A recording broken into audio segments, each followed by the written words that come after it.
Halo, teman-teman semua. Apa kabar? Selamat datang kembali di Cerita Momo. Sebelum kita mulai, buat kalian yang baru mampir, bantu like, subscribe, dan jangan lupa komen nama, asal kota, dan ketik hadir ya. Kalian pasti tahu kan, hari ulang tahun itu adalah hari yang paling ditunggu-tunggu. Biasanya, kita bakal dapat hadiah, kejutan, dan ucapan-ucapan manis. Tapi, gimana kalau di hari spesial itu, hadiah yang diberikan justru adalah sesuatu yang paling menyakitkan seumur hidup? Ini adalah kisah tentang seorang wanita yang di hari ulang tahunnya, mendapatkan kado terburuk dari suaminya sendiri. Hadiah yang membekukan darah dan membuat semua senyumnya hilang seketika. Ia tidak menangis, tidak menjerit. Ia hanya tersenyum, lalu membalas perlakuan suaminya dengan cara yang paling elegan, dan membuat suaminya menyesal seumur hidup. Penasaran kan? Yuk, kita mulai. Pesta ulang tahunku malam itu terasa begitu sempurna. Gemerlap lampu kristal di ruang tengah memantul indah di atas gaun satin berwarna marun yang memeluk tubuhku. Aku, Rania, berusia 35 tahun hari ini, dan aku merasa berada di puncak kehidupanku. Suamiku, Arga, belum juga tiba dari kantornya, tapi semua tamu sudah berkumpul. Teman-teman terdekat, para kerabat, dan rekan bisnis kami, mereka semua tertawa dan bercengkerama, mengisi rumah ini dengan kehangatan yang tak terlukiskan. Meja makan dihiasi dengan bunga-bunga segar dan kue tart 3 tingkat yang tampak begitu menggoda. Senyum tak pernah luntur dari bibirku. Aku sibuk menyambut tamu, menerima ucapan, dan berfoto. Setiap orang memuji penampilanku, keindahan rumah, dan kehangatan pesta ini.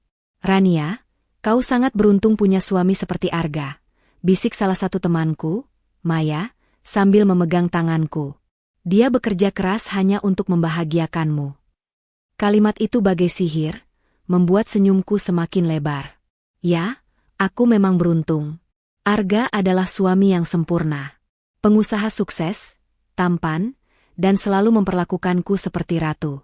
Atau setidaknya, itulah yang selama ini aku yakini. Kami menikah 10 tahun yang lalu, memulai segalanya dari nol. Dengan modal minim, kami membangun bisnis dari kecil hingga kini menjadi salah satu perusahaan properti terbesar di kota ini. Semua pencapaian itu, kami raih bersama.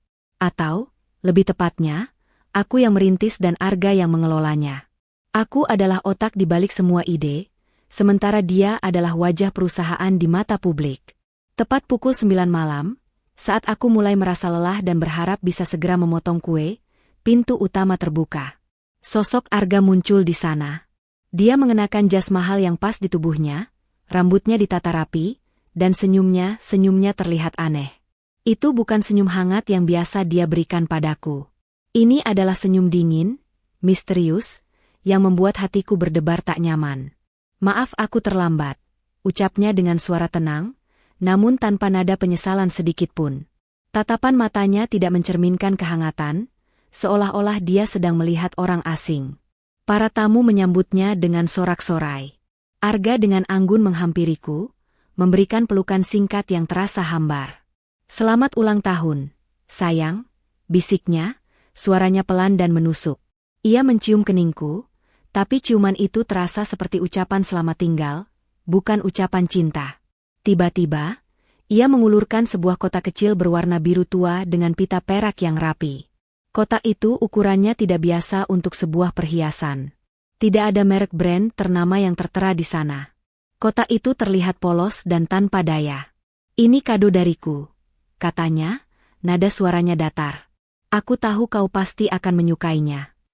Semua mata tertuju padaku, menanti-nanti apa isi kado istimewa itu. Para tamu, dengan mata berbinar, sudah membayangkan perhiasan berlian atau jam tangan mewah yang biasanya diberikan Arga.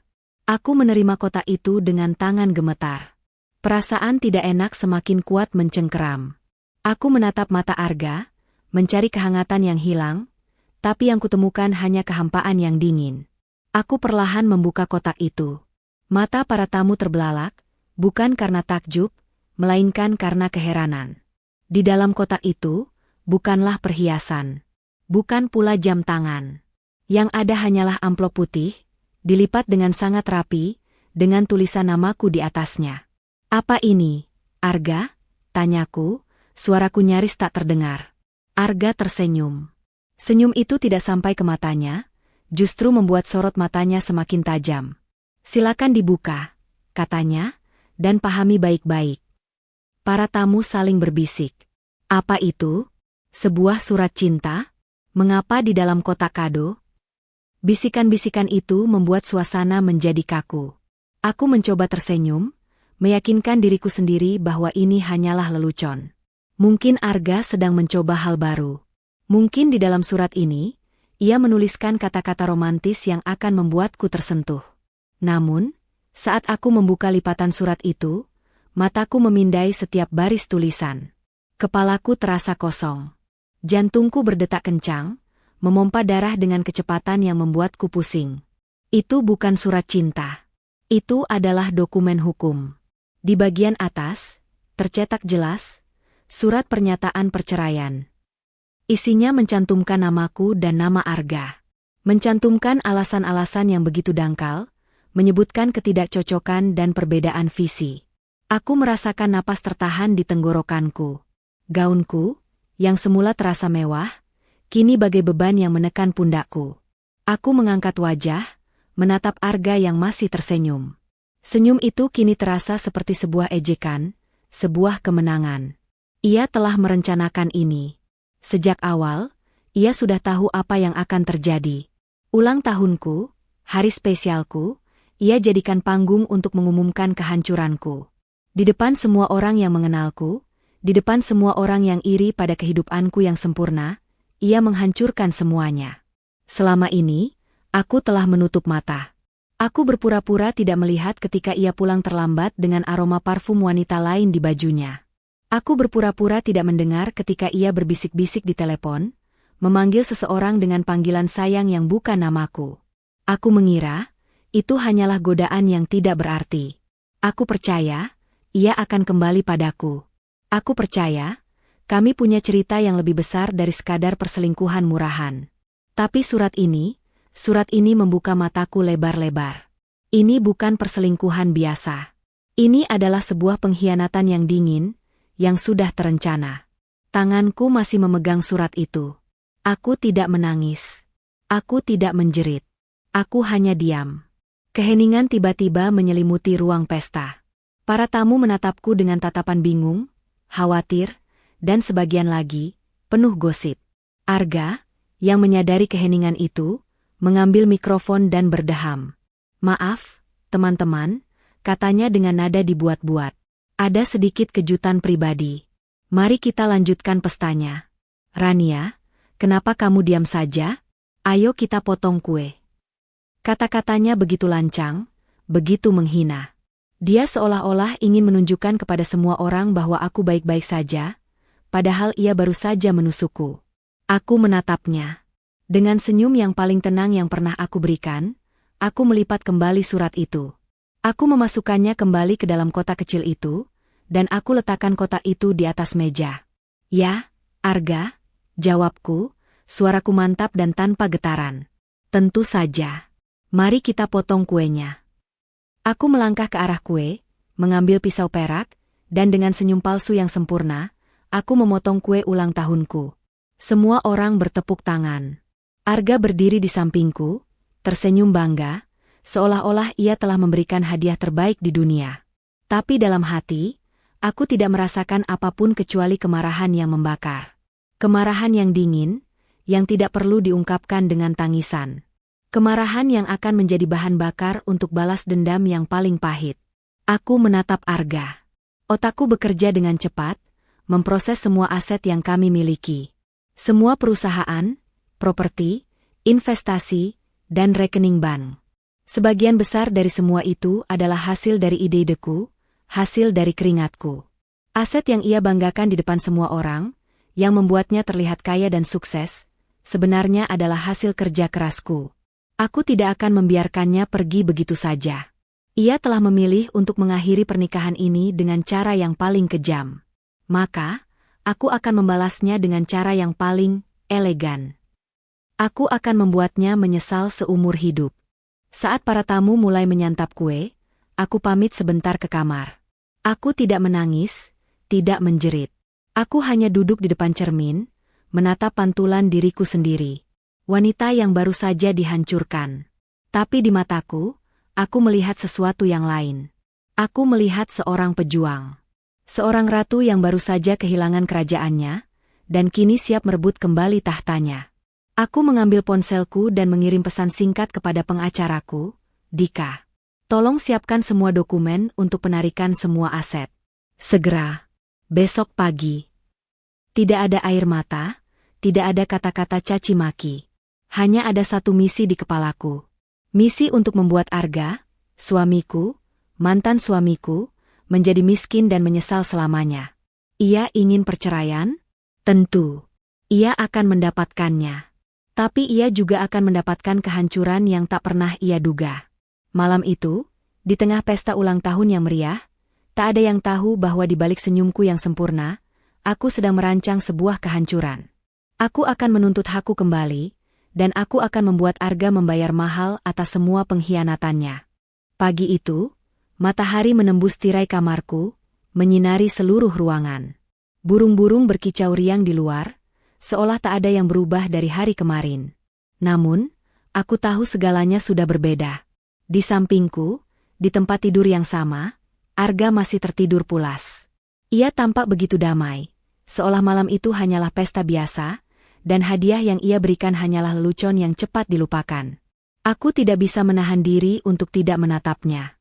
Wajahnya yang tampan, yang dulu selalu berhasil meluluhkan hatiku, kini terasa asing dan dingin.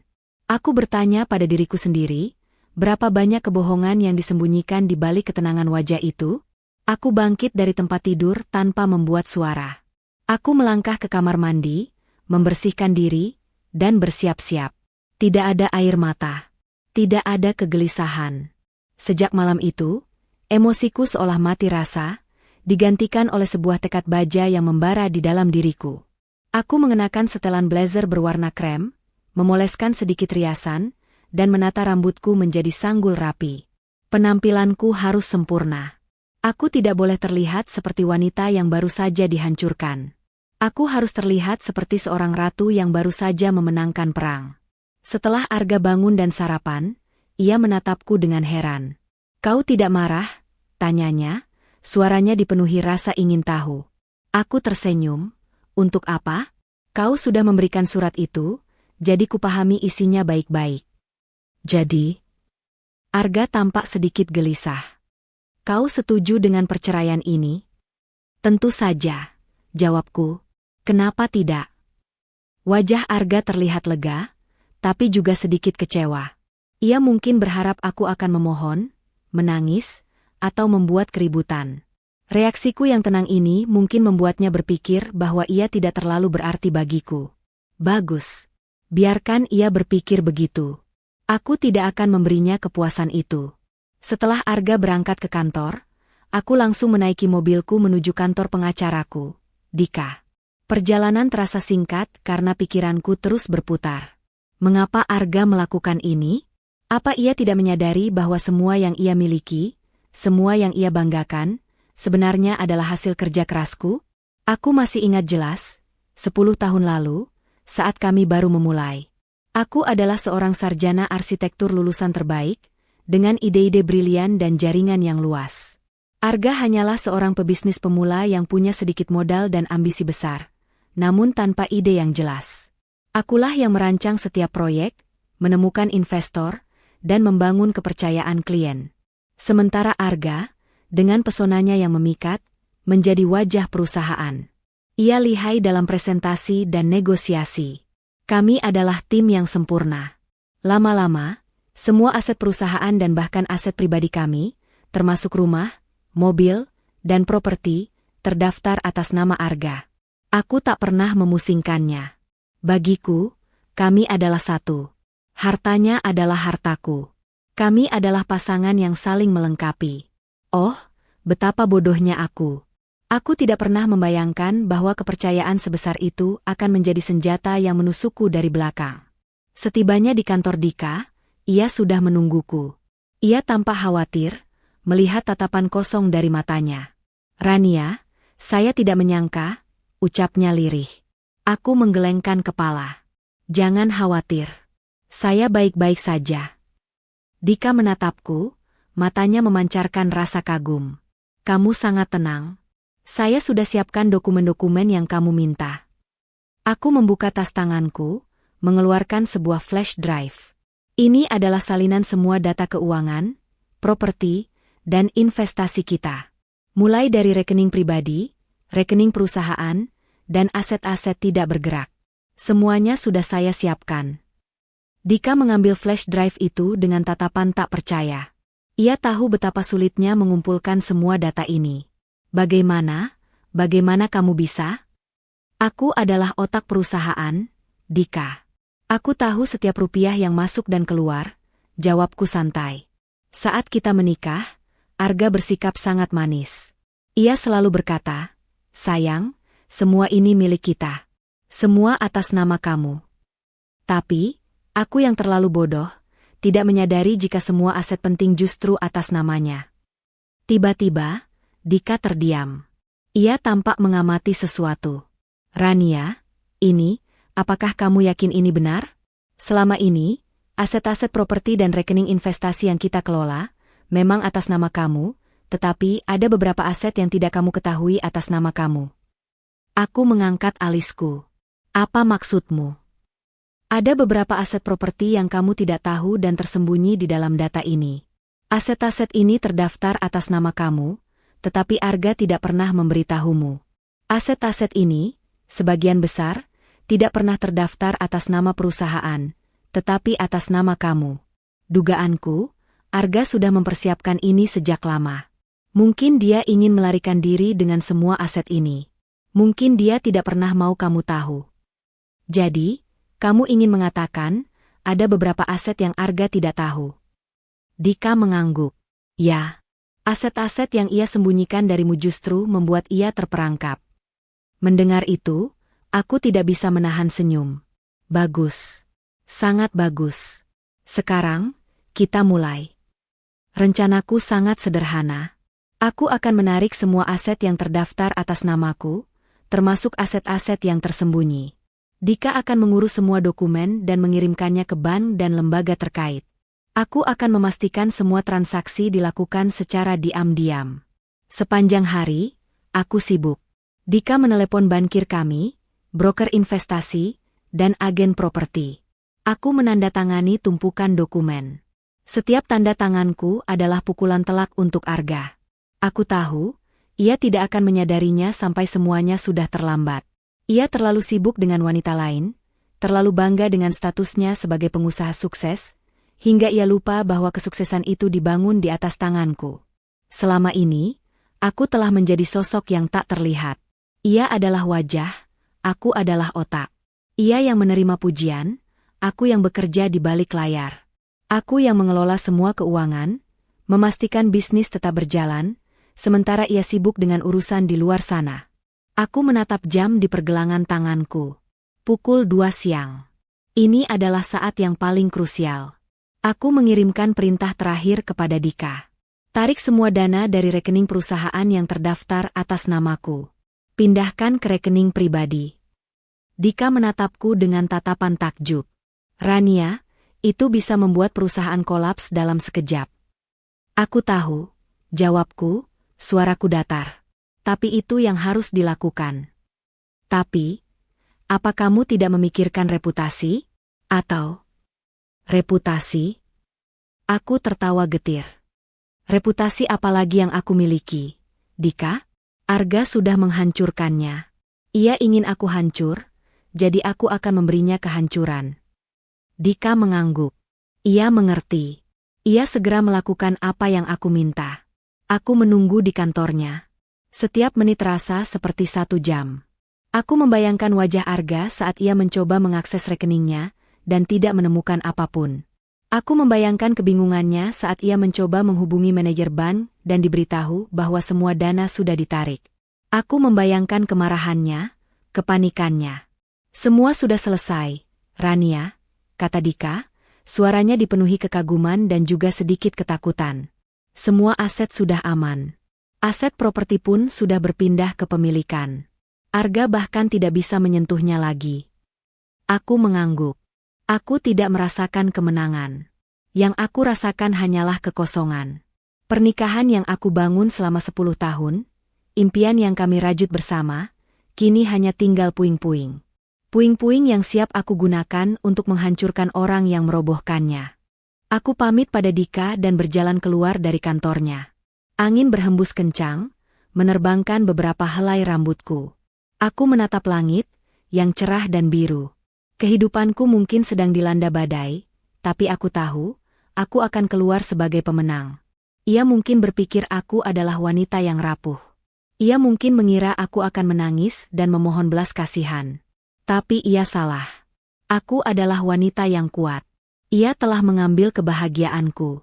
Kini, saatnya aku mengambil segalanya darinya. Ia ingin perceraian? Baiklah. Ia akan mendapatkannya. Tapi ia juga akan mendapatkan kehancuran yang tak pernah ia bayangkan. Arga tiba di kantornya pagi itu dengan perasaan yang meluap-luap. Di balik penampilannya yang rapi dan profesional, ia menyimpan kegembiraan yang sulit dibendung. Ia merasa seperti seorang jenderal yang baru saja memenangkan perang tanpa pertumpahan darah. Rencana perceraiannya berjalan mulus. Rania, wanita yang ia kira akan menangis dan memohon, justru menerima semuanya dengan tenang. Wanita itu tidak tahu betapa beruntungnya ia. Dengan surat cerai itu, Arga bisa bebas, memulai hidup baru dengan Luna, dan yang terpenting, ia akan tetap memiliki semua aset perusahaan yang selama ini dibangun oleh Rania, yang kini secara hukum terdaftar atas namanya. Ia adalah raja dari kerajaan bisnisnya sendiri. Ia duduk di kursi kebesarannya, menikmati aroma kopi mahal yang baru saja disajikan. Pagi itu, ia berencana untuk mentransfer sebagian besar dana perusahaan untuk membeli sebuah villa mewah di pinggir kota sebagai hadiah untuk Luna. Ia membuka laptopnya, log masuk rekening perusahaan, dan memasukkan detail transfer. Ia tersenyum membayangkan wajah Luna yang berseri-seri saat menerima hadiah kejutan itu. Ia mengklik tombol, transfer, dan menunggu notifikasi berhasil. Namun, yang muncul di layar bukanlah notifikasi sukses, melainkan sebuah pesan yang membuat darahnya berdesir. Transaksi gagal. Dana tidak mencukupi. Arga mengerutkan keningnya. Tidak mungkin, gumamnya. Perusahaan mereka baru saja mendapat proyek besar minggu lalu, dan saldo mereka harusnya sangat melimpah. Ia mencoba lagi, kali ini dengan jumlah yang lebih kecil. Hasilnya sama. Arga mulai merasa ada yang tidak beres. Ia membuka detail saldo, dan matanya terbelalak. Saldo rekening perusahaan menunjukkan angka 0. Tidak ada dana sama sekali. Seolah-olah uang jutaan dolar itu menguap dalam semalam. Kepanikan mulai merayap di dadanya. Ia segera mengambil telepon dan menghubungi manajer banknya. Suaranya terdengar cemas. Ada apa ini? Kenapa rekening perusahaan kosong? Saya tidak melakukan penarikan apapun. Manajer bank, Mr. Wijaya, menjawab dengan suara tenang, namun kata-katanya menusuk.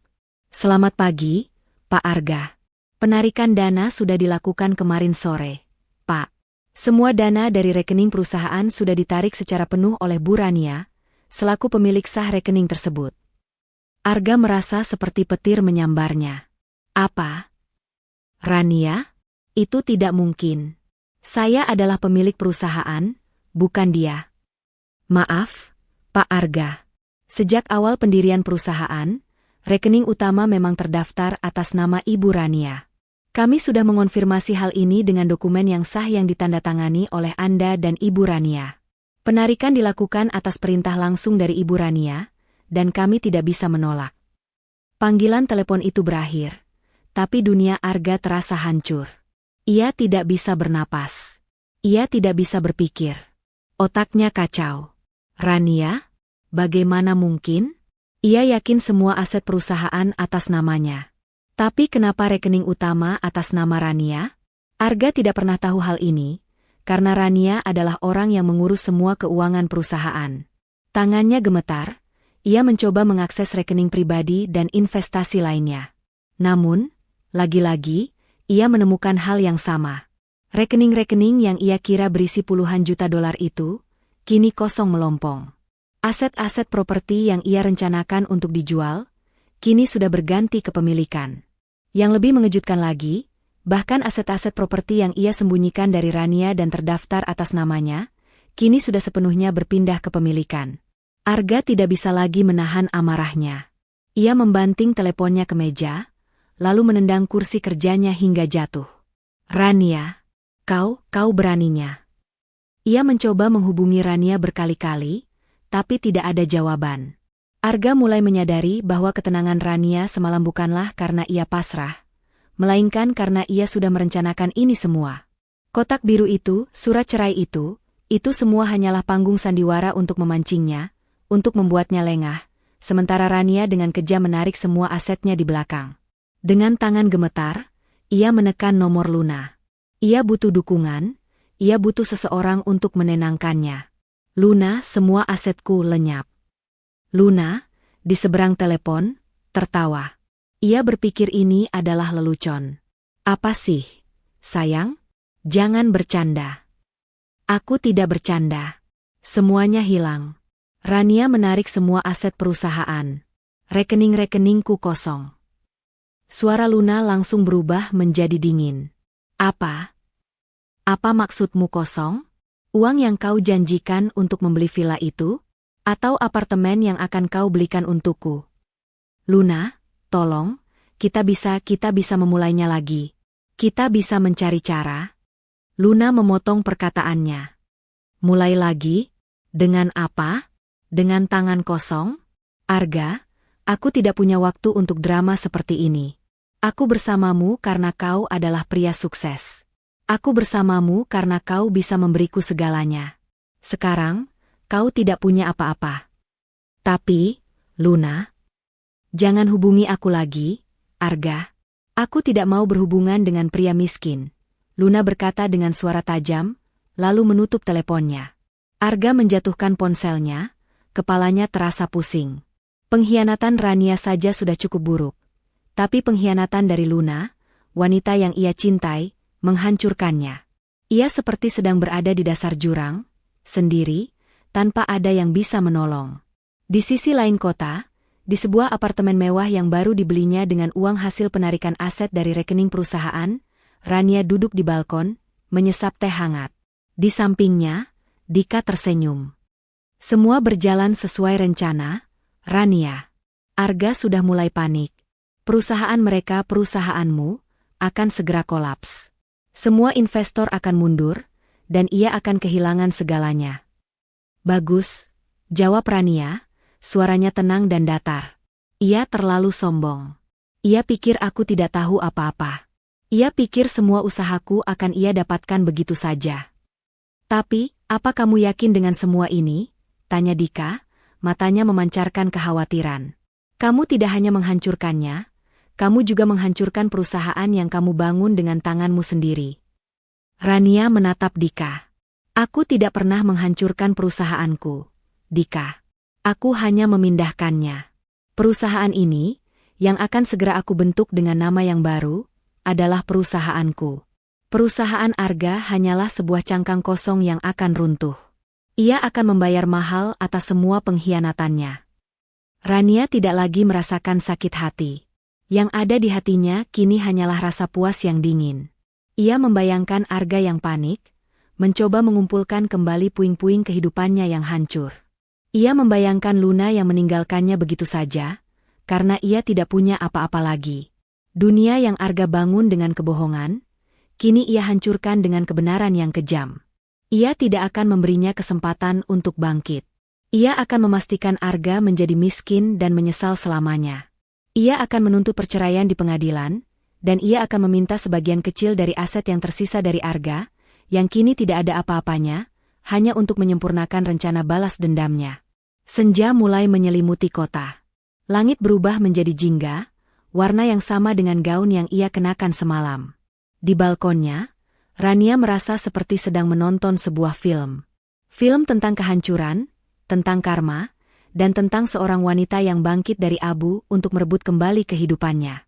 Arga bangun dari tidurnya di atas sofa lusuh di apartemen kecil yang dulunya ia sewakan untuk stafnya.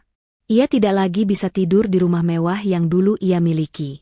Rumah itu, seperti semua asetnya yang lain, sudah berada di tangan Rania. Arga menatap pantulan dirinya di cermin yang berdebu. Wajahnya pucat, matanya bengkak, dan janggut tipis tumbuh di dagunya. Ia tidak lagi terlihat seperti pengusaha sukses yang dulu. Ia tampak seperti seorang pecundang yang baru saja kehilangan segalanya. Sejak ia menyadari semua asetnya telah lenyap, ia mencoba segala cara untuk menghubungi Rania. Panggilan teleponnya tidak pernah dijawab. Pesan-pesan yang ia kirimkan tidak pernah dibalas. Arga tidak mengerti. Bagaimana bisa wanita yang ia kenal sebagai Rania, wanita yang lembut dan penurut, menjadi begitu kejam? Ia tidak menyangka Rania akan menghancurkannya begitu total. Bahkan sampai membuat Luna, wanita yang ia cintai, meninggalkannya.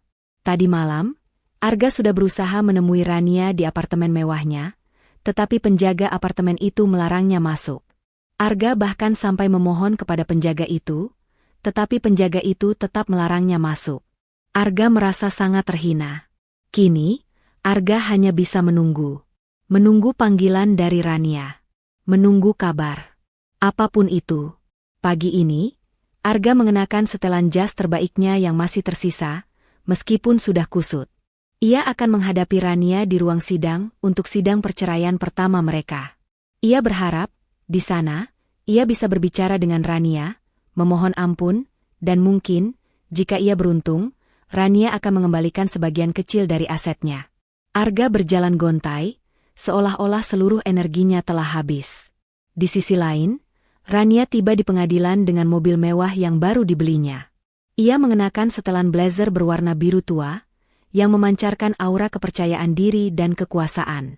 Rambutnya disanggul rapi, wajahnya dirias dengan sempurna, dan di bibirnya, terukir senyum tipis yang penuh makna. Ia tidak datang sendirian. Dika, pengacaranya yang paling cerdas, berada di sampingnya. Mereka berjalan menuju ruang sidang, seolah-olah mereka adalah raja dan ratu yang sedang menuju tahta mereka. Rania melihat Arga dari jauh. Jantungnya tidak berdebar, tidak juga ada rasa benci. Yang ia rasakan hanyalah sebuah kepuasan yang dingin. Ia melihat Arga yang kini tampak begitu kecil, begitu rapuh. Dulu, ia adalah pria yang menawan dan penuh karisma. Kini, ia hanyalah cangkang kosong yang sedang menunggu untuk dihancurkan. Di ruang sidang, Arga duduk di satu sisi, sementara Rania duduk di sisi lain. Jarak di antara mereka terasa seperti jurang yang tak bisa diseberangi. Pandangan mata Arga memohon, penuh penyesalan, dan juga kebencian. Namun, tatapan mata Rania tenang, dingin, dan tanpa emosi. Hakim membuka sidang, dan Dika, dengan suara lantang dan jelas, membacakan tuntutan Rania.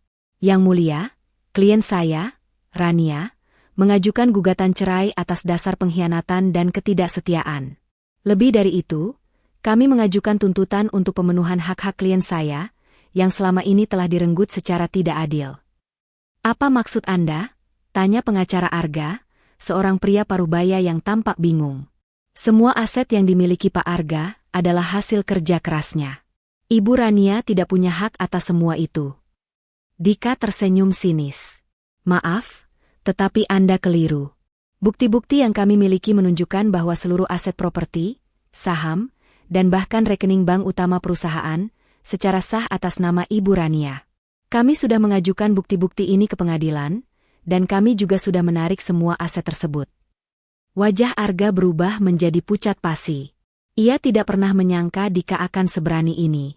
Ia menatap Rania, yang kini melihatnya dengan tatapan penuh kemenangan. Arga mencoba untuk menyela, tetapi pengacaranya menahannya. Dika melanjutkan, Yang mulia, kami juga meminta agar Pak Arga membayar sebagian dari aset yang ia miliki kepada klien saya, sebagai kompensasi atas kerugian yang dideritanya. Kami juga meminta agar pengadilan menyatakan bahwa Pak Arga tidak memiliki hak apapun atas aset yang selama ini ia miliki. Hakim menatap Arga, bagaimana dengan Anda, Pak Arga? Arga tidak bisa berkata-kata. Ia ingin berteriak, ia ingin memprotes, tetapi tidak ada kata-kata yang keluar dari mulutnya. Pengacaranya, yang kini menyadari betapa parahnya situasi, mencoba untuk membela Arga, tetapi ia tidak punya bukti apapun untuk membantah pernyataan Dika. Yang mulia, kata pengacara Arga, kami mohon waktu untuk mempersiapkan pembelaan. Kami tidak pernah tahu bahwa aset-aset itu atas nama Ibu Rania. Dika tertawa sinis. Waktu? Anda tidak punya waktu lagi. Klien saya sudah mengambil segalanya. Sekarang, ia hanya ingin hak-haknya.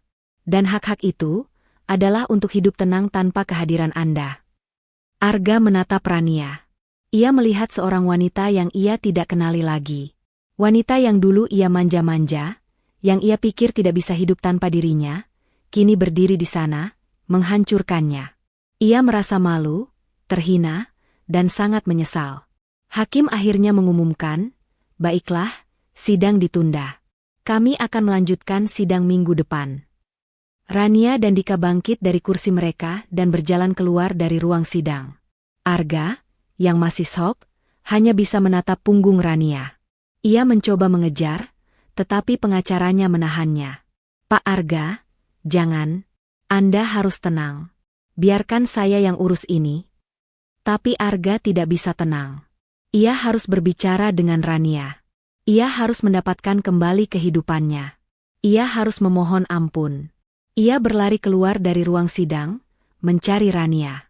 Ia melihatnya sedang berdiri di luar, menunggu mobilnya. Arga berlari ke arahnya. Rania, tunggu. Rania menoleh. Tatapannya masih sama, dingin dan tanpa emosi. Ada apa, Arga? Tanyanya, suaranya pelan. Rania, aku minta maaf. Kata Arga, suaranya bergetar. Aku tidak tahu kau akan melakukan ini. Aku tidak tahu kau akan menghancurkanku seperti ini. Kau pantas mendapatkannya. Arga, jawab Rania, suaranya seperti es. Kau yang memulai. Kau yang memberiku surat cerai di hari ulang tahunku. Kau yang merencanakan semua ini. Tapi, aku melakukannya karena aku tidak ingin kau menderita. Kata Arga, berbohong. Aku tidak ingin kau terlibat dalam masalahku. Rania tertawa. Tawa yang terdengar sinis. Masalahmu? Kau pikir aku bodoh? Arga? Kau pikir aku tidak tahu kau berselingkuh? Kau pikir aku tidak tahu kau akan lari dengan Luna dengan semua uangku? Tidak. Aku tidak akan lari. Aku sangat mencintaimu, Rania. Aku tidak bisa hidup tanpamu. Aku menyesal, kata Arga, matanya mulai berkaca-kaca. Menyesal? Kau menyesal karena kau kehilangan segalanya, bukan karena kau menyakitiku, kata Rania. Kau pikir aku bodoh, Arga? Kau pikir aku tidak tahu kau sudah memindahkan sebagian besar aset perusahaan ke rekening-rekening yang tersembunyi? Wajah Arga berubah menjadi pucat pasi. Ia tidak menyangka Rania akan tahu. Bagaimana kau tahu? Aku adalah otak di balik semua ini, Arga, kata Rania, suaranya kini dipenuhi dengan kebanggaan yang dingin. Kau hanya boneka. Aku tahu setiap rupiah yang masuk dan keluar dari perusahaan kita. Dan aku tahu, ada beberapa aset yang kau sembunyikan dariku. Aset-aset yang kini sudah berada di tanganku. Arga mundur selangkah. Ia tidak percaya. Ia telah kalah. Ia telah kalah dari wanita yang ia kira tidak berdaya.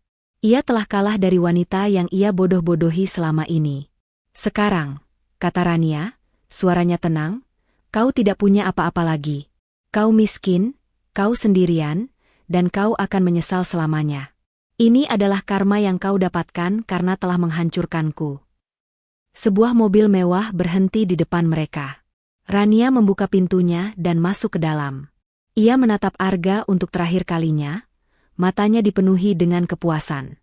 Arga, yang masih berdiri di sana, melihat mobil itu melaju pergi, meninggalkannya sendirian di depan pengadilan. Ia tidak bisa lagi menahan air matanya. Ia menangis. Menangis karena penyesalan yang mendalam. Ia telah kehilangan segalanya. Ia telah kehilangan Rania, wanita yang mencintainya. Ia telah kehilangan Luna, wanita yang ia cintai. Dan yang terpenting, ia telah kehilangan segalanya. Rania, yang kini duduk di dalam mobilnya, menatap keluar jendela. Ia melihat pemandangan kota yang bergerak cepat. Hatinya tidak lagi merasakan sakit. Yang ia rasakan hanyalah sebuah kelegaan. Ia telah membalas dendamnya. Ia telah membalas dendam untuk semua kebohongan, semua pengkhianatan, dan semua sakit hati yang Arga berikan padanya. Ia kini bebas, dan ia siap untuk memulai hidup baru. Arga kembali ke apartemen sewaannya, tempat yang kini menjadi satu-satunya tempat tinggalnya. Dingin dan kosong. Bukan hanya karena minimnya perabot, tetapi juga karena tidak ada lagi kehangatan yang dulu ia kenal. Ia menjatuhkan dirinya di sofa usang, memandang langit-langit yang berjamur, dan membiarkan air mata yang selama ini ia tahan tumpah membasahi pipinya. Ia tidak menangisi perceraiannya, tidak juga kepergian Luna. Ia menangisi kekosongan yang kini memenuhi hidupnya, kekosongan yang ia sebabkan sendiri. Ia mengambil ponselnya, yang sudah usang dan retak layarnya, dan mencoba menelepon beberapa teman lamanya. "Halo, bro, ini Arga. Aku butuh bantuan. Ada proyek yang bisa aku kerjakan." Di seberang telepon, suara seorang teman yang dulu selalu mengeluh-elukannya terdengar dingin. "Arga? Maaf, bro, kita sudah tidak bisa bekerja sama lagi. Reputasimu hancur. Tidak ada investor yang mau berurusan denganmu. Dan kita tidak ingin nama kita ikut terseret dalam masalahmu." Arga mencoba lagi. Ia menelepon teman-teman lainnya, kolega, dan bahkan investor yang pernah ia yakinkan dengan janji-janji manis. Namun, semua panggilan itu berakhir dengan penolakan yang sama. Beberapa bahkan memblokir nomornya. Ia menyadari, di dunia bisnis, kesuksesan adalah segalanya. Tanpa kesuksesan, ia hanyalah seorang pecundang yang tidak berguna. Ia tidak lagi memiliki apa-apa, bahkan teman-teman yang dulu ia pikir setia, kini berbalik meludahinya. Dunia Arga, yang dulu penuh warna, kini hanya hitam dan putih. Ia tidak lagi bisa menikmati makanan mewah di restoran mahal. Ia tidak lagi bisa mengendarai mobil sport terbarunya. Ia tidak lagi bisa tidur di kasur empuk di penthouse mewahnya. Ia kini harus berjuang untuk sekadar membeli nasi bungkus. Ia bahkan harus menjual jam tangan dan cincin pernikahannya, yang dulu ia banggakan, hanya untuk bisa bertahan hidup. Suatu hari, ia melihat berita di televisi. Rania, mantan istrinya, tampak sedang memberikan pidato di sebuah konferensi pers. Wajahnya berseri-seri, senyumnya cerah, dan ia berbicara dengan penuh kepercayaan diri tentang perusahaan barunya, yang kini menjadi salah satu perusahaan arsitektur dan properti terkemuka di kota. "Kami akan membangun sebuah masa depan yang baru," kata Rania, matanya memancarkan semangat. Masa depan yang dibangun di atas integritas, kejujuran, dan kerja keras. "Kami tidak akan pernah berbohong. Kami tidak akan pernah mengkhianati kepercayaan." Kata-kata itu bagaikan belati yang menusuk jantung Arga. Ia tahu, kata-kata itu ditujukan untuknya. Rania tidak hanya mengambil segalanya darinya. Ia juga mengambil reputasinya, kehormatannya, dan harga dirinya. Ia tidak hanya menghancurkannya secara finansial, tetapi juga secara moral. Ia mematikan televisi, dan menenggelamkan dirinya dalam kegelapan. Hari-hari berlalu menjadi minggu, dan minggu berlalu menjadi bulan. Arga, yang dulu merupakan sosok yang selalu dikagumi, kini hidup sebagai seorang gelandangan. Ia tidur di bawah jembatan, mencari sisa makanan di tong sampah, dan bahkan meminta-minta kepada orang-orang yang dulu ia kenal. Namun, tidak ada yang mau membantunya. Mereka semua membuang muka, seolah-olah ia adalah sampah yang menjijikkan. Suatu malam, saat ia sedang mencari sisa makanan, ia melihat sebuah mobil mewah berhenti di dekatnya. Jantungnya berdebar kencang. Itu mobil Rania. Ia melihat Rania keluar dari mobil, mengenakan gaun malam yang elegan, dan masuk ke sebuah restoran mewah, tempat yang dulu sering mereka kunjungi. Arga tidak bisa menahan diri. Ia mendekati restoran, berdiri di luar, dan melihat Rania melalui jendela kaca. Ia melihat Rania tertawa, berbicara dengan ceria dengan Dika, pengacaranya. Dika kini duduk di kursi yang dulu selalu ia duduki. Arga merasa cemburu, marah, dan sangat menyesal. Ia tidak bisa lagi menahan diri. Ia masuk ke dalam restoran, berjalan ke meja Rania, dan berdiri di sana, menatapnya. Rania menoleh, matanya melebar saat ia melihat Arga. Ia tidak lagi melihat seorang pengusaha sukses, tetapi seorang gelandangan yang bau dan kotor. "Arga?" tanya Rania, suaranya dipenuhi rasa jijik.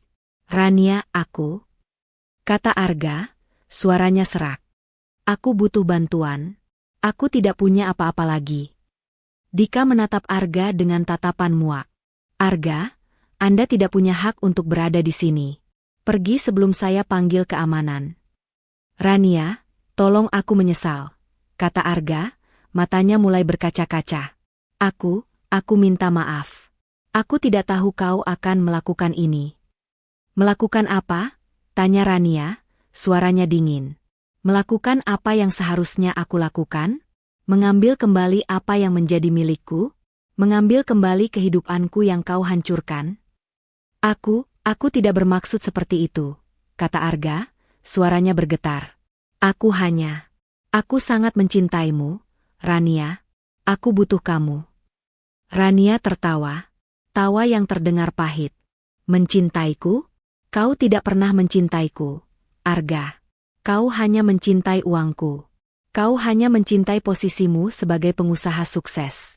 Dan kini, karena kau tidak lagi memiliki itu, kau datang padaku, memohon belas kasihan. Rania, tidak seperti itu. Pergi, Arga, kata Rania, suaranya tegas. Aku tidak mau melihatmu lagi. Kau sudah mendapatkan apa yang kau inginkan. Kau sudah bebas. Sekarang, hiduplah dengan kebebasanmu. Arga tidak bisa berkata-kata. Ia hanya bisa berdiri di sana, menatap Rania, yang kini kembali menatap Dika, melanjutkan percakapan mereka, seolah-olah ia tidak pernah ada di sana. Arga merasa hancur. Ia merasa seperti seorang penjahat yang baru saja dijatuhi hukuman. Ia berbalik dan berjalan keluar dari restoran. Ia tidak tahu harus kemana. Ia tidak tahu harus berbuat apa. Ia hanya bisa berjalan, tanpa tujuan, di tengah malam yang dingin. Ia melihat pantulan dirinya di jendela-jendela toko, dan ia tidak mengenali dirinya sendiri. Ia bukan lagi Arga yang dulu. Ia hanyalah sebuah bayangan dari masa lalunya yang gemilang. Ia menyadari, ia telah kehilangan segalanya. Ia telah kehilangan rumahnya, mobilnya, uangnya, pekerjaannya, teman-temannya, Luna, dan bahkan kehormatannya. Ia telah kehilangan semua yang ia miliki. Dan yang paling menyakitkan, ia tahu, ia pantas mendapatkannya. Ia telah mengkhianati Rania. Ia telah mengkhianati wanita yang mencintainya. Dan kini, ia harus membayar mahal atas pengkhianatannya. Arga akhirnya berhenti di sebuah taman, duduk di bangku yang dingin. Ia menatap langit, yang gelap dan tanpa bintang. Ia merasa seperti sedang berada di dasar jurang, sendiri, tanpa ada yang bisa menolongnya. Ia telah mencapai titik terendahnya. Dan ia tahu, ia harus melakukan sesuatu. Tapi apa? Embun pagi membasahi pakaiannya yang sudah kotor. Ia menatap ke sekelilingnya, dan dunia yang ia lihat kini terasa asing. Dulu, ia selalu terbangun di kasur empuk dengan pemandangan kota dari ketinggian. Kini, ia terbangun dengan pemandangan pohon-pohon yang layu dan rumput yang basah. Ia menghela napas yang terasa berat, seperti beban yang tak bisa ia buang. Perutnya berbunyi, meminta diisi. Ia merogoh saku celananya, yang kini hanya berisi selembar uang kertas lusuh. Uang itu tidak cukup untuk membeli makanan yang layak. Ia hanya bisa membeli sebotol air dan sepotong roti, yang ia makan dengan rakus. Seolah-olah itu adalah makanan terakhir yang akan ia makan. Setelah selesai makan, Arga berjalan gontai, tanpa tujuan. Ia melihat orang-orang yang sibuk dengan kehidupan mereka, dan ia merasa seperti orang asing di tengah-tengah mereka. Ia melihat seorang pengusaha yang mengenakan setelan jas mahal, dan ia merasa malu. Ia melihat seorang wanita yang mengenakan gaun cantik, dan ia merasa iri. Ia merasa seperti seorang pecundang yang tidak punya apa-apa. Ia berhenti di sebuah toko kelontong, menatap pantulan dirinya di jendela kaca. Rambutnya berantakan, wajahnya kotor, dan matanya cekung. Ia tidak lagi mengenali dirinya sendiri. Ia bukan lagi Arga yang dulu. Ia hanyalah sebuah bayangan dari masa lalunya yang gemilang. Tiba-tiba, ia melihat sebuah spanduk yang terpasang di sebuah tembok. Dibutuhkan pekerja serabutan. Gaji harian. Arga membacanya. Ia tidak punya pilihan. Ia harus melakukan sesuatu. Ia tidak bisa terus-menerus hidup seperti ini. Dengan langkah yang berat, ia berjalan ke alamat yang tertera di spanduk. Itu adalah sebuah proyek konstruksi. Ia melihat banyak pekerja yang sedang sibuk, mengangkat karung semen, membawa bata, dan mengaduk adonan. Pakaian mereka kotor, dan wajah mereka penuh keringat. Arga merasa malu. Ia tidak pernah berpikir ia akan sampai ke titik ini. Ia menemui seorang mandor, seorang pria paruh-baya yang terlihat kasar. "Saya mau melamar pekerjaan," kata Arga, suaranya bergetar. Mandor itu menatapnya dari ujung kepala sampai ujung kaki. "Kamu yakin? Kamu tidak terlihat seperti orang yang terbiasa kerja keras." Saya butuh pekerjaan," kata Arga. "Saya bisa melakukan apa saja." Mandor itu tertawa sinis. "Apa saja? Kami butuh orang yang kuat, bukan orang yang hanya bisa bicara." "Tapi baiklah. Mulai sekarang, kamu angkat karung-karung semen itu ke lantai 3. Kalau tidak kuat, jangan salahkan saya." Arga mengangguk. Ia tidak punya pilihan. Ia berjalan ke arah tumpukan karung semen. Karung itu terasa berat. Ia mencoba mengangkatnya, tetapi tubuhnya tidak terbiasa dengan beban seberat itu. Ia terhuyung-huyung, dan karung itu jatuh dari tangannya. Mandor itu tertawa. Para pekerja lain juga ikut menertawakannya. Arga merasa sangat terhina. "Apa yang kamu lakukan? Kalau tidak kuat, jangan sok-sokan. Pergi saja dari sini," teriak mandor itu. Arga tidak menyerah. Ia tidak bisa. Ia harus melakukannya. Ia menarik napas dalam-dalam, mengambil karung semen itu lagi, dan mengangkatnya. Ia berjalan perlahan, satu langkah demi satu langkah, menaiki tangga. Keringat membasahi pakaiannya, dan otot-ototnya terasa nyeri. Namun, ia tidak berhenti. Ia terus berjalan sampai ia sampai di lantai 3.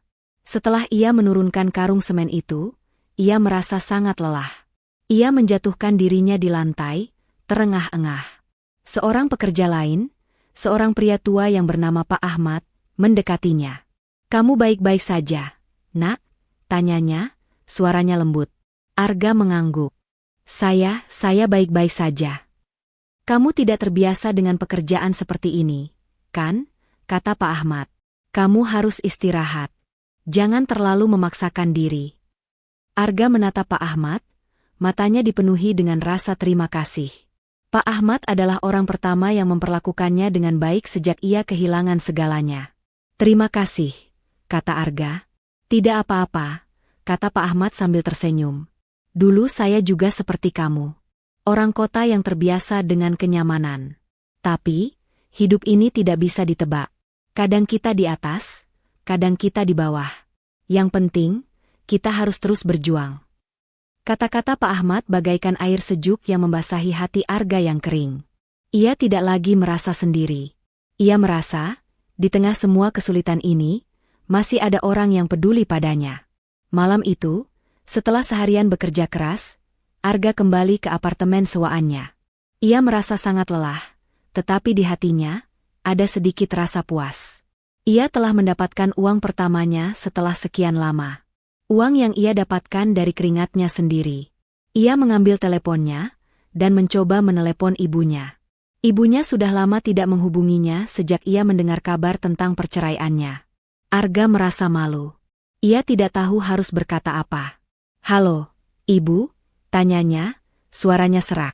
"Arga? Ini kamu, Nak?" Suara ibunya terdengar kaget.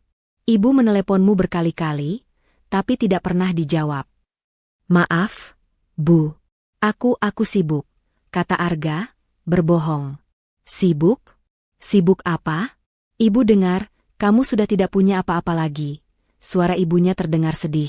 Arga tidak bisa menahan air matanya. "Maaf, Bu. Aku sudah menghancurkan segalanya. Aku pantas mendapatkannya." "Tidak, Nak," kata ibunya, suaranya penuh kasih sayang. "Tidak ada orang yang pantas menderita seperti ini. Ibu tahu kamu melakukan kesalahan. Tapi, Ibu juga tahu, kamu adalah anak yang baik. Kamu bisa bangkit lagi. Ibu akan selalu mendukungmu." Kata-kata ibunya bagaikan obat yang menyembuhkan luka-luka di hatinya. Ia merasa, di tengah semua kesulitan ini, ia tidak sendirian. Ia masih punya keluarga yang mencintainya. Ia masih punya orang yang peduli padanya. Keesokan harinya, Arga kembali ke proyek konstruksi. Ia bekerja lebih keras. Ia tidak lagi peduli dengan rasa malu. Ia tidak lagi peduli dengan pandangan orang lain. Ia hanya peduli dengan satu hal, bertahan hidup. Ia tahu, ia harus melakukan sesuatu. Ia tidak bisa terus-menerus menjadi seorang pecundang. Ia mengambil karung semen lagi, dan kali ini, ia tidak terjatuh. Ia berjalan dengan tegap, menaiki tangga, dan menurunkan karung itu di tempat yang seharusnya.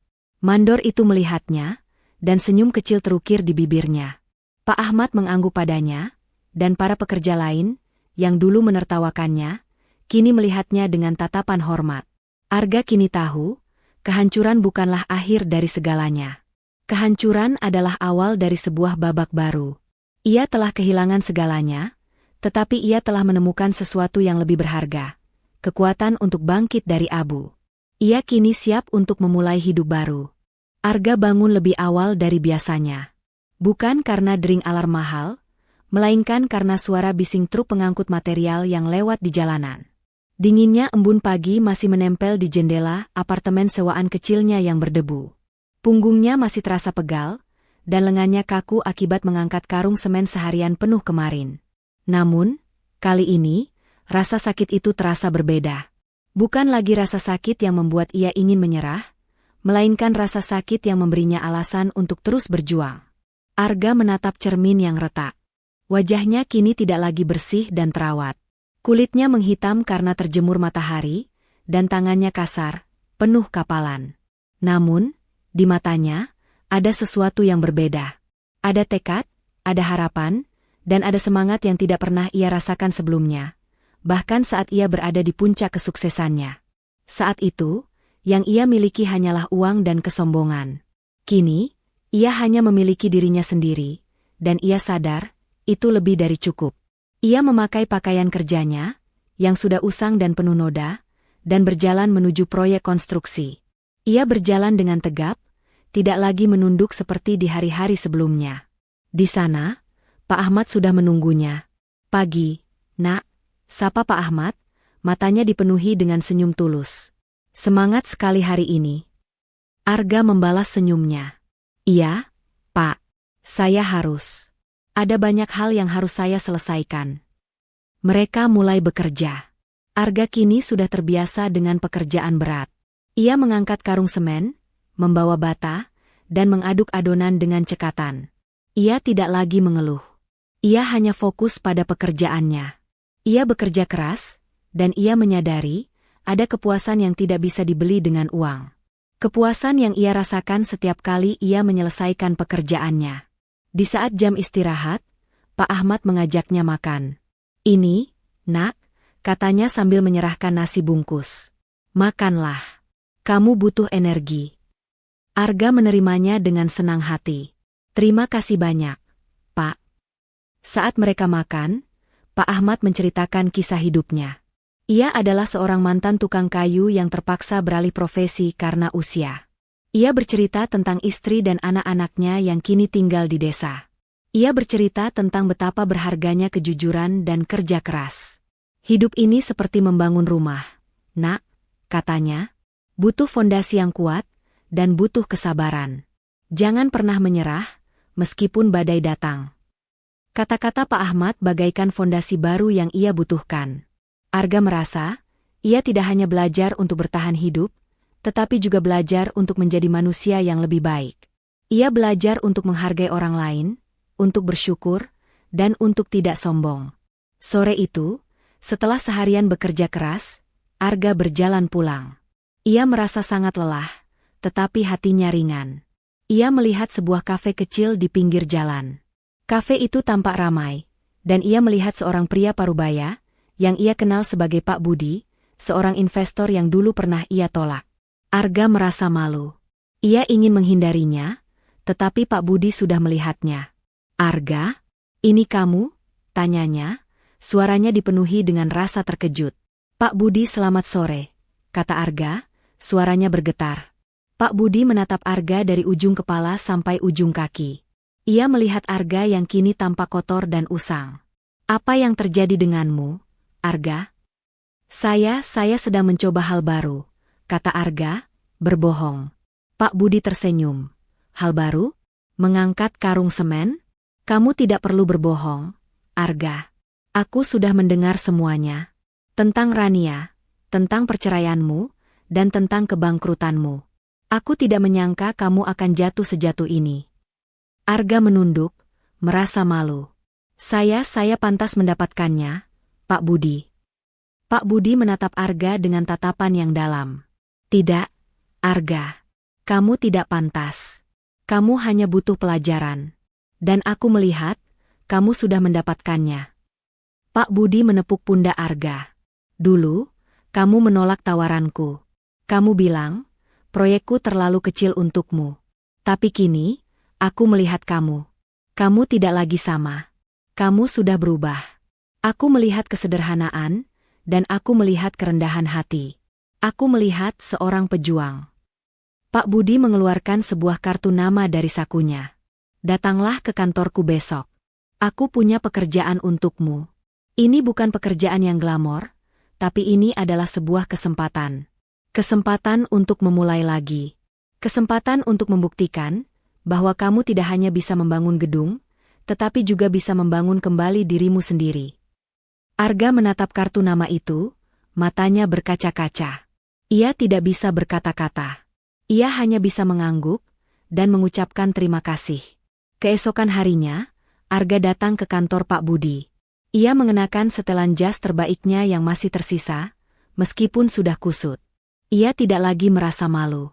Ia merasa, ia sudah siap untuk menghadapi tantangan baru.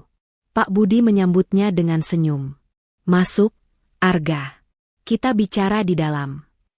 Di dalam kantor, Pak Budi menjelaskan rencananya. Ia akan membangun sebuah proyek perumahan kecil di pinggir kota. Ia membutuhkan seseorang untuk mengelola proyek itu, seseorang yang tahu seluk-beluk bisnis properti, tetapi juga tahu bagaimana berinteraksi dengan para pekerja dan membangun fondasi yang kuat. Aku butuh seseorang yang bisa memimpin dengan hati, Arga, katanya. Bukan dengan uang. Dan aku percaya, orang itu adalah kamu. Arga menerima tawaran itu dengan senang hati. Ini adalah kesempatan yang ia butuhkan. Kesempatan untuk memulai lagi, untuk membangun kembali hidupnya dari nol. Ia tidak lagi memikirkan Rania, tidak lagi memikirkan Luna, tidak lagi memikirkan uang. Ia hanya memikirkan satu hal, kerja keras. Hari-hari berlalu menjadi minggu, dan minggu berlalu menjadi bulan. Arga bekerja keras. Ia tidak lagi menjadi seorang mandor yang kasar. Ia kini menjadi seorang pemimpin yang dihormati. Ia berinteraksi dengan para pekerja dengan ramah, dan ia memastikan, setiap orang di proyek itu diperlakukan dengan adil. Proyek itu berjalan dengan lancar. Arga, dengan pengetahuannya yang luas tentang bisnis properti, dan dengan pengalamannya yang baru sebagai pekerja konstruksi, mampu menyelesaikan proyek itu dengan sempurna. Ia bahkan berhasil menghemat biaya tanpa mengurangi kualitas. Pak Budi sangat senang. Arga, kamu luar biasa, katanya. Kamu berhasil. Kamu berhasil membuktikan bahwa kamu adalah orang yang lebih baik dari yang dulu. Arga tersenyum. Terima kasih, Pak Budi. Ini semua berkat Anda. Tidak, kata Pak Budi.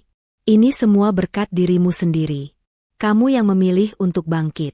Kamu yang memilih untuk menjadi orang yang lebih baik. Di hari proyek itu selesai, Arga berdiri di depan gedung yang baru dibangunnya. Ia melihat pantulan dirinya di jendela kaca, dan kali ini, ia melihat seorang pria yang ia kenali. Seorang pria yang bangkit dari abu, seorang pria yang berhasil mengalahkan dirinya sendiri. Ia merasa bangga. Bukan bangga karena ia berhasil, tetapi bangga karena ia berhasil melewati semua kesulitan ini. Namun, di dalam hatinya, ia masih menyimpan satu hal. Ia tahu, ia harus berhadapan dengan Rania lagi. Ia harus memohon maaf padanya. Tidak hanya karena ia telah menyakitinya, tetapi juga karena ia telah menghancurkannya.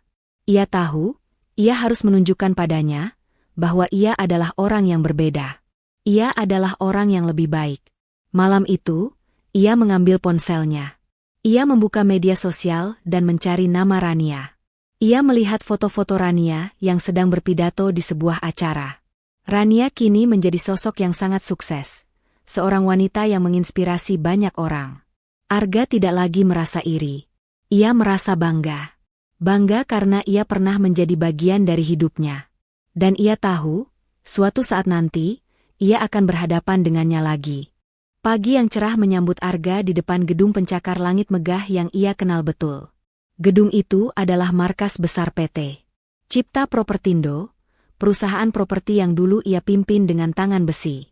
Namun, hari ini ia datang bukan sebagai pemilik, melainkan sebagai perwakilan dari PT Gria Jaya, perusahaan baru yang ia bangun bersama Pak Budi.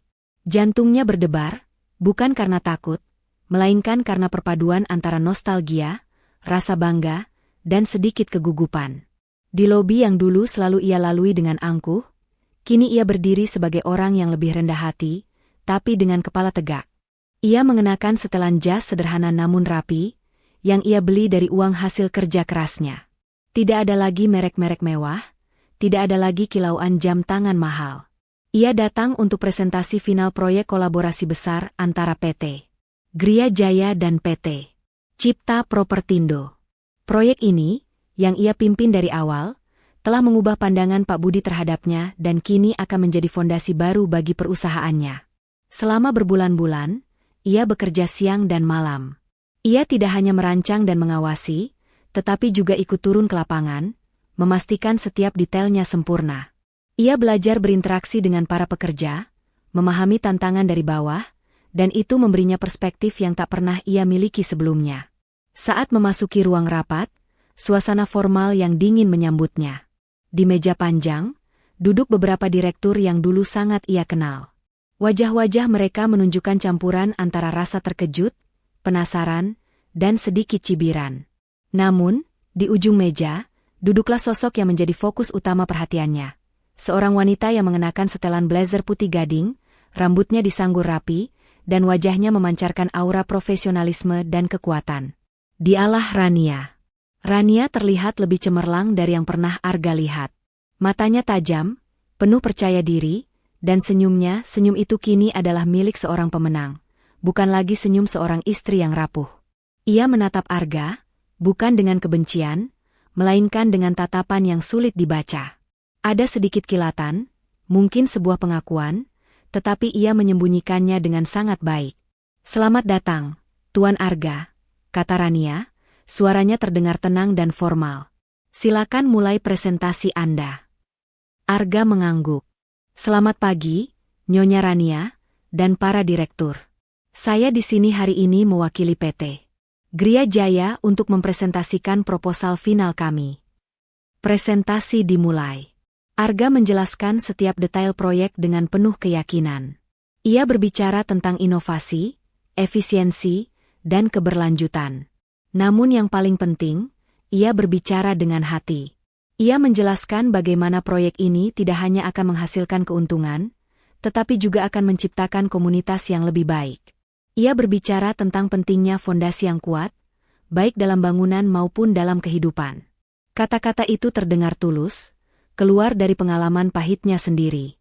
Para direktur terkesan. Mereka melihat seorang Arga yang berbeda. Bukan lagi Arga yang sombong dan arogan, melainkan Arga yang cerdas, rendah hati, dan penuh dengan visi. Tatapan mereka yang awalnya mencibir kini berubah menjadi tatapan hormat.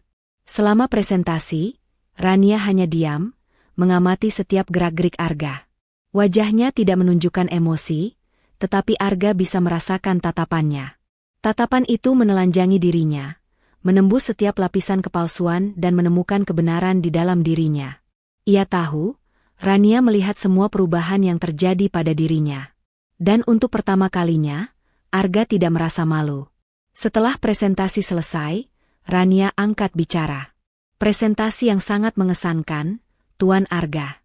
Namun, ada satu hal yang ingin saya tanyakan." "Silakan, Nyonya Rania." Rania menatapnya lurus-lurus. "Proposal Anda sangat bagus dari segi teknis. Namun, saya ingin tahu, apa motivasi Anda di balik proyek ini? Apakah ini hanya tentang bisnis, atau ada sesuatu yang lebih dalam?" Pertanyaan itu membuat seluruh ruangan hening. Arga tahu, ini bukan hanya pertanyaan bisnis. Ini adalah pertanyaan pribadi yang Rania ajukan di depan semua orang. Ini adalah ujian yang harus ia lewati. Arga menatap Rania, matanya penuh penyesalan. Motivasi saya adalah untuk membangun kembali. Bukan hanya bangunan, tapi juga diri saya sendiri. Ia mengambil napas dalam-dalam. Dulu, saya pikir uang adalah segalanya. Saya pikir kekuasaan adalah segalanya. Saya rela melakukan apapun untuk mendapatkannya. Tapi saya salah. Kekayaan yang sesungguhnya bukanlah tentang apa yang kita miliki, melainkan tentang siapa kita. Dan saya belajar itu dengan cara yang paling sulit. Ia menatap Rania lagi, kali ini dengan tatapan yang memohon maaf. Saya kehilangan segalanya, dan itu adalah hukuman yang pantas untuk saya. Tapi saya bersyukur. Karena kehilangan itu membuat saya menemukan diri saya yang sesungguhnya. Saya menemukan bahwa saya bisa menjadi orang yang lebih baik, orang yang lebih bertanggung jawab, dan orang yang lebih peduli. Proyek ini adalah kesempatan saya untuk menebus kesalahan. Bukan hanya kesalahan bisnis, tapi juga kesalahan pribadi. Saya ingin membuktikan bahwa saya tidak akan mengulangi kesalahan yang sama. Bahwa saya bisa membangun sesuatu yang kuat, yang tahan banting, dan yang membawa manfaat bagi banyak orang.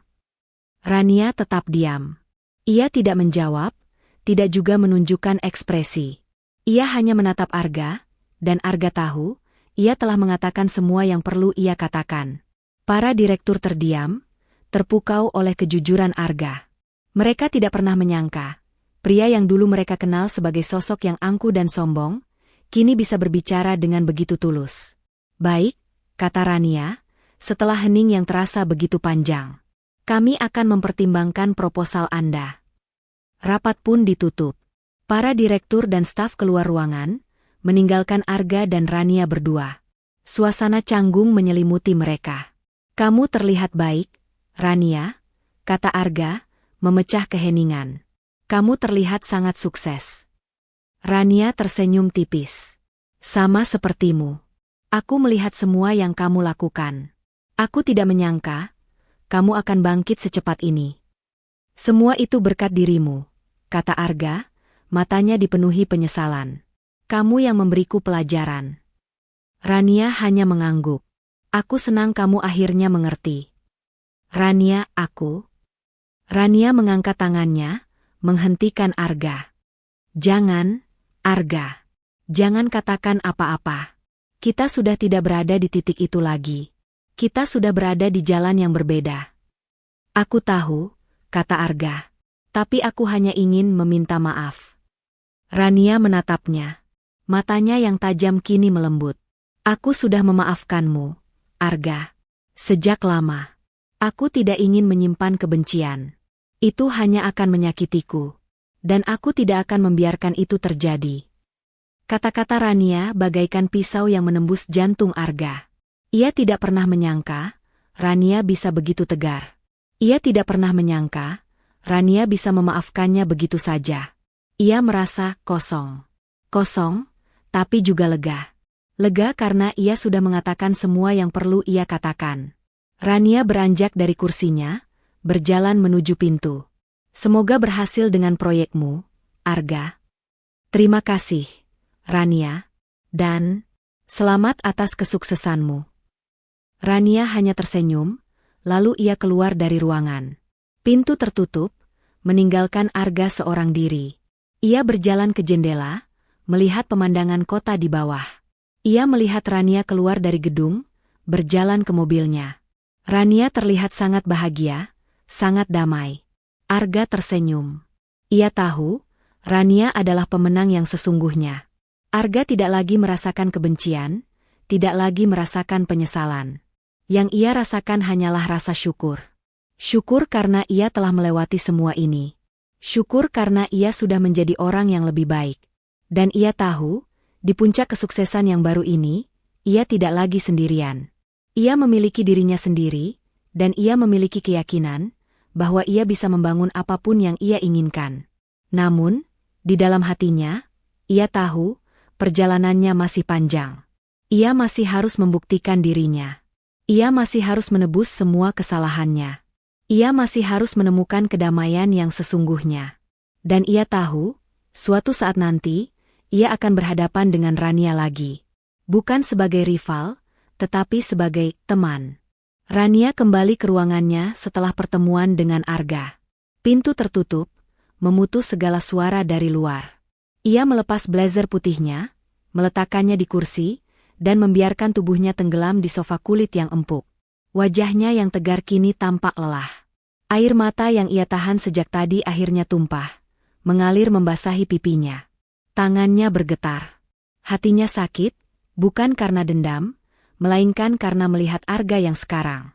Ia melihat seorang pria yang benar-benar hancur, yang berusaha bangkit dari abu. Hatinya pilu, tetapi ia tahu ia tidak boleh kembali. Ia sudah terlalu jauh berjalan. Ia mengeluarkan ponselnya dan menelepon Jessica, teman baiknya.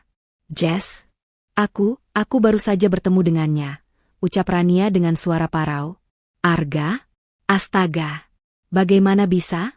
tanya Jessica, terdengar cemas di seberang telepon.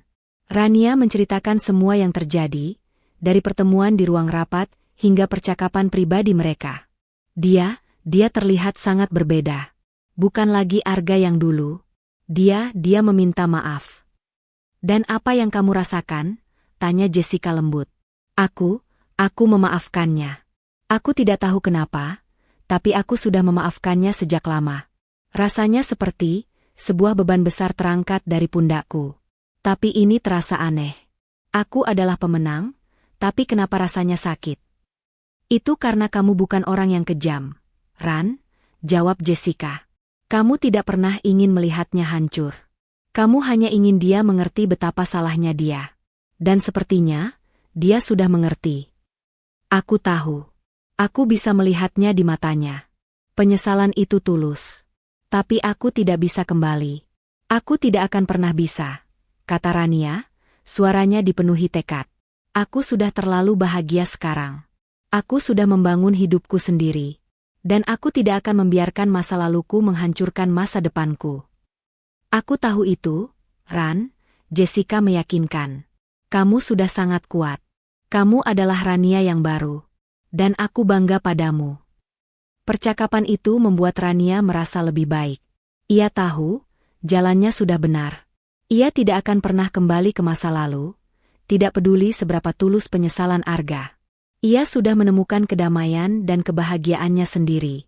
Sementara itu, di kantor PT Gria Jaya, Arga menerima telepon. Itu adalah Pak Budi. "Arga, selamat. PT Cipta Propertindo menyetujui proposal kita. Mereka ingin kita mulai secepatnya," kata Pak Budi, suaranya dipenuhi kegembiraan. Arga terdiam. Ia tidak bisa berkata-kata. Ia tidak menyangka. Setelah semua yang terjadi, Rania benar-benar menyetujui proposalnya. "Benarkah, Pak? Apa yang membuat mereka setuju?" "Entahlah, Nak. Mereka hanya bilang, proposal ini memiliki visi yang kuat dan nilai-nilai yang kami cari. Ini adalah proyek terbesar kita. Ini akan menjadi fondasi baru bagi perusahaan kita." Arga tersenyum. Ia tidak tahu apakah ia harus menangis atau tertawa. Ia sudah kalah, tapi ia juga menang. Ia kehilangan Rania, tapi ia mendapatkan kesempatan kedua. Kesempatan untuk membuktikan dirinya, bukan kepada Rania, melainkan kepada dirinya sendiri. Ia merasa seperti ia sedang berjalan di atas awan, dan ia tidak ingin turun. Keesokan harinya, Arga memulai pekerjaannya. Ia bekerja lebih keras dari yang pernah ia lakukan. Ia tidak hanya ingin membuktikan dirinya, tetapi ia juga ingin berterima kasih kepada Rania atas kesempatan ini. Ia tahu, ia tidak akan pernah bisa membalas kebaikan Rania, tetapi ia akan melakukan yang terbaik untuk membuktikan bahwa Rania tidak salah memilihnya. Beberapa minggu kemudian, di tengah euforia kesuksesan, telepon Arga berdering. Nama yang muncul di layar membuatnya terkejut. "Pak Haris, pengacara." Arga menghela napas. Ia tidak pernah ingin berbicara dengan pengacara, tetapi ia tahu ia harus. "Halo, Pak Haris. Ada apa?" "Tuan Arga, saya menelepon untuk memberitahukan tentang utang-utang yang Anda tinggalkan di perusahaan lama. Setelah kami periksa, Ada beberapa utang yang tidak pernah Anda sadari. Utang-utang atas nama Anda yang dibuat oleh orang tua dan saudara-saudara Anda, kata Pak Haris, suaranya terdengar serius. Mereka mengambil utang-utang itu untuk menutupi kerugian perusahaan Anda, dan mereka tidak pernah memberitahukan Anda. Jantung Arga berdebar kencang. Utang apa? Saya tidak pernah tahu ada utang itu. Utang itu atas nama Anda, dan Anda harus membayarnya. Totalnya lebih dari 100 miliar rupiah, kata Pak Haris. Dan utang itu jatuh tempo dalam 2 minggu.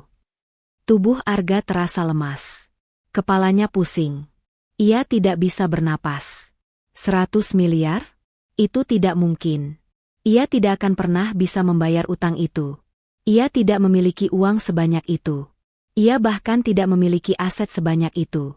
Ia hanya memiliki PT Gria Jaya, dan itu pun masih dalam tahap awal. Ia teringat kata-kata Rania di ruang rapat. Apa motivasi Anda di balik proyek ini? Apakah ini hanya tentang bisnis, atau ada sesuatu yang lebih dalam? Ia teringat jawabannya. Saya belajar itu dengan cara yang paling sulit. Ia tidak pernah berpikir, pelajaran itu akan datang dalam bentuk yang begitu mengerikan. Ia pikir, ia sudah melewati masa-masa sulitnya. Ia pikir, ia sudah berada di jalan yang benar. Tetapi ia salah. Ia tidak tahu, ia sudah berada di tikungan terakhir menuju jurang terdalam. Arga menatap keluar jendela, melihat gedung-gedung tinggi. Ia melihat PT Cipta Propertindo di kejauhan. Ia melihat PT Gria Jaya di depannya. Ia melihat semua yang ia bangun, semua yang ia capai. Dan ia tahu, semua itu tidak akan cukup. Ia tidak bisa lari dari takdirnya. Ia tidak bisa lari dari utang-utang yang dibuat oleh keluarganya. Utang-utang yang membuat dia menjadi budak. Utang-utang yang akan membuatnya miskin. Utang-utang yang akan membuatnya hancur. Ia tidak punya pilihan lain. Ia harus menerima takdirnya. Ia menutup matanya, dan ia teringat wajah Rania. Wajahnya yang penuh kedamaian, wajahnya yang penuh kekuatan. Ia tahu, Rania tidak akan pernah kembali. Ia tahu, ia sudah kehilangan Rania selamanya. Ia tahu, ini adalah akhir dari perjalanannya. Ia tidak lagi memiliki apa-apa. Ia tidak lagi memiliki uang, ia tidak lagi memiliki kekuasaan, ia tidak lagi memiliki harapan. Ia hanya memiliki penyesalan. Penyesalan yang mendalam. Penyesalan yang tidak akan pernah berakhir. Dan ia tahu, di puncak kesuksesan yang baru ini, ia telah jatuh ke jurang terdalam. Di bawah terik matahari Jakarta yang membakar, Arga berdiri di atas scaffolding, wajahnya berlumuran keringat dan debu semen. Tangannya yang dulu terbiasa memegang setir mobil mewah kini menggenggam sekop, memindahkan tumpukan pasir dari satu sudut ke sudut lain. Tubuhnya terasa remuk, setiap ototnya protes, tetapi ia tidak punya pilihan. Kontraktor bangunan ini, yang dulu hanya seorang tukang, kini adalah atasannya. Ini adalah satu-satunya pekerjaan yang bisa ia dapatkan, sebuah pekerjaan yang ironisnya berlokasi di proyek pembangunan kompleks apartemen yang dulunya adalah salah satu proyek impiannya. Proyek yang ia tinggalkan demi mengejar ambisi yang sia-sia, dan kini ia kembali ke sana, bukan sebagai raja, melainkan sebagai budak. Setahun telah berlalu sejak perceraiannya dengan Rania. Arga kini hidup dalam kemiskinan yang mencekik. Ia tidak punya apa-apa lagi. Rumah mewah yang dulu ia miliki telah disita. Mobil-mobil sportnya telah ditarik. Semua aset perusahaannya, termasuk properti dan tanah, telah diakuisisi oleh perusahaan Rania, PT Kencana Propertindo. Ia telah benar-benar kembali ke titik nol, dan kali ini, ia sendirian. Tidak ada lagi keluarga yang bisa ia andalkan, karena mereka semua juga jatuh miskin akibat kebangkrutan yang ia sebabkan. Mereka menyalahkannya, memaki-makinya, tetapi Arga tahu ia pantas mendapatkan itu semua. Ia telah menghancurkan dirinya sendiri dan semua orang di sekelilingnya. Saat jam istirahat tiba, Arga duduk di bawah naungan pohon, memakan nasi bungkus yang ia beli dengan uang sisa gajinya. Ia melihat ke seberang jalan, ke arah sebuah gedung perkantoran mewah. Di sana, di lantai paling atas, adalah kantor pusat PT Kencana Propertindo. Ia tahu Rania ada di sana, di balik jendela kaca yang berkilauan. Rania, yang dulu ia anggap remeh, yang ia hina, yang ia buang. Kini ia adalah seorang ratu, memimpin sebuah kerajaan bisnis yang luas, sementara Arga hanya seorang budak yang mencoba bertahan hidup. Penyesalan itu menusuk hatinya, tajam dan dingin, seperti pisau. Tiba-tiba, ia mendengar suara deru mobil. Arga mendongak. Sebuah mobil Mercedes-Benz berwarna hitam metalik berhenti di depan proyek. Pintu mobil terbuka, dan Reza keluar, mengenakan setelan jas yang rapi. Ia terlihat begitu berwibawa, begitu sukses. Di belakangnya, ia melihat seorang wanita, mengenakan setelan blazer berwarna putih gading, rambutnya disanggul rapi. Wajahnya yang cantik dan elegan memancarkan aura kekuatan dan kepercayaan diri. Dialah Rania. Jantung Arga berdebar kencang. Ia ingin lari, bersembunyi. Ia tidak ingin Rania melihatnya dalam keadaan seperti ini. Namun, ia tidak punya tempat untuk bersembunyi. Ia hanya bisa menunduk, berharap mereka tidak melihatnya. Rania dan Reza tidak melihatnya. Mereka berjalan menuju kantor proyek, di mana manajer Arga menyambut mereka dengan hormat. Arga menyimak percakapan mereka. Rania dan Reza sedang membicarakan proyek kolaborasi besar antara PT Kencana Propertindo dan perusahaan kontraktor tempat Arga bekerja. Proyek ini bernilai puluhan miliar, dan Rania lah yang akan menjadi investor utamanya. Nyonya Rania, saya merasa sangat terhormat Anda mau berinvestasi di proyek ini, kata manajer proyek itu. Ini adalah proyek yang sangat menjanjikan, Tuan, jawab Rania. Saya selalu percaya pada proyek-proyek yang memiliki potensi besar.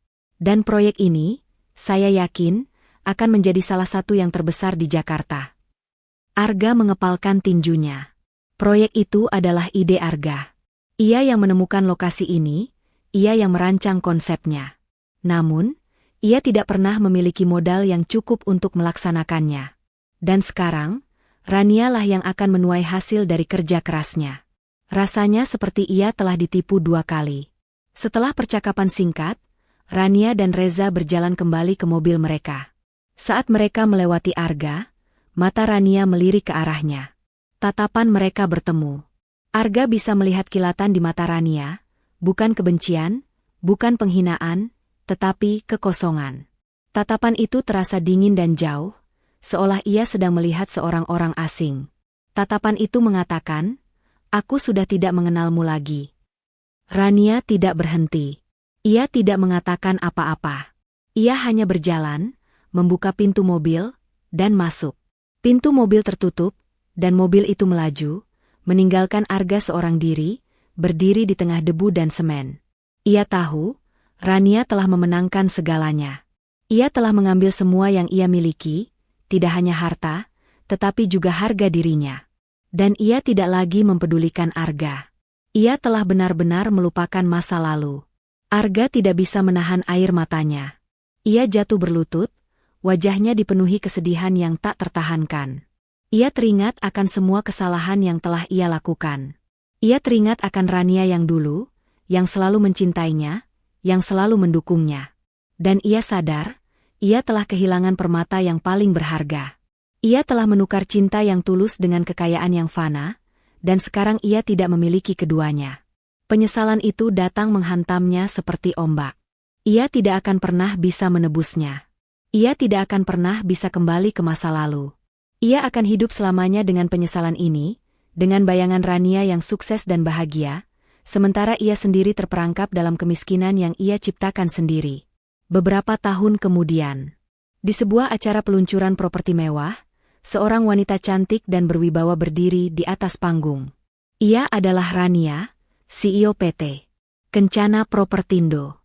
Ia tersenyum, berterima kasih kepada semua investor dan timnya atas kerja keras mereka. Di sampingnya, berdiri seorang pria tampan dan sukses, Reza, yang kini menjabat sebagai direktur keuangan di perusahaan Rania. Mereka berdua terlihat serasi, penuh cinta, dan bahagia. Di sudut ruangan, Arga berdiri di antara para pelayan, mengenakan seragam putih bersih. Ia adalah seorang pelayan, bekerja di perusahaan catering yang melayani acara-acara mewah. Ia melihat Rania dan Reza dari kejauhan.